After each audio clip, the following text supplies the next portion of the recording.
Romario shepherd ഇന്ന് 10 ബോളിൽ 39 റൺസാണ് അടിച്ചുകൂടിയത്. മുംബൈ ഇന്ത്യൻസ് ഇന്ന് കളി ജയിക്കാൻ കാരണം അത് റൊമേരിയോ ഷിപ്പേഡ് തന്നെയാണ്.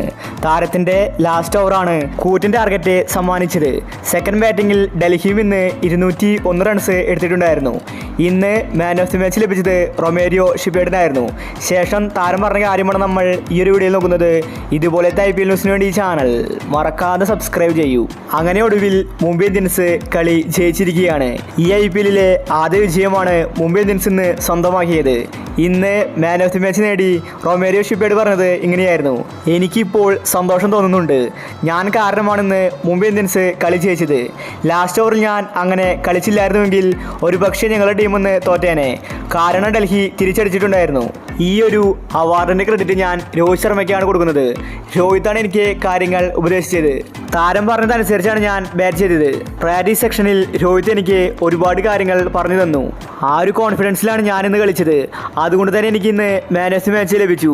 അതുകൊണ്ട് ഈ ഒരു അവാർഡ് രോഹിത് ശർമ്മയ്ക്ക് കൊടുക്കാൻ ഞാൻ ആഗ്രഹിക്കുന്നു. വരുന്ന മാച്ചിലും ഇതേ കളി ആവർത്തിക്കുമെന്ന് റൊമേരിയോ ഷിപ്പേഡ് വ്യക്തമാക്കി. ലാസ്റ്റത്തെ ഓവറിൽ റൊമേരിയോ ഷിപ്പേഡ് 32 റൺസാണ് അടിച്ചുകൂട്ടിയത്. അതാണിന്ന് മുംബൈ കളി ജയിക്കാൻ കാരണമായത്. ലാസ്റ്റ് ഓവറിൽ നിന്ന് മുംബൈ അടിച്ച് കളിച്ചില്ലായിരുന്നുവെങ്കിൽ ഒരുപക്ഷെ ഡൽഹി ഇന്ന് സെക്കൻഡ് ബാറ്റിങ്ങിൽ റൺസ് എടുത്ത് ജയിച്ചേനെ. കാരണം സെക്കൻഡ് ബാറ്റിങ്ങിൽ ഡൽഹിയും നന്നായി കളിച്ചിട്ടുണ്ടായിരുന്നു. എന്തായാലും റൊമേരിയോ ഷിപ്പേഡ് മുംബൈ ഇന്ത്യൻസിന്റെ പുതിയൊരു കണ്ടെത്തലായി മാറിയിരിക്കുകയാണ്. ഇനി മുംബൈ ടീമിനും ഒരു ഫിനിഷറുണ്ട്. അങ്ങനെ പാണ്ഡ്യയുടെ ക്യാപ്റ്റൻസിയിൽ മുംബൈ ടീം ആദ്യ വിജയം നേടിയിരിക്കുകയാണ്.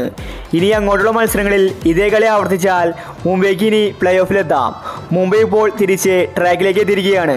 ഓപ്പണിങ്ങിൽ രോഹിത് ശർമ്മയും ഇഷാനും കളിച്ചിട്ടുണ്ടായിരുന്നു. അതുപോലെ എല്ലാ താരങ്ങളും കളിച്ചു. പക്ഷേ സൂര്യ പരിക്ക് മാറി വന്നിട്ടേ ഉള്ളൂ. അതുകൊണ്ട് താരത്തിന് കളിക്കാൻ സാധിച്ചില്ല.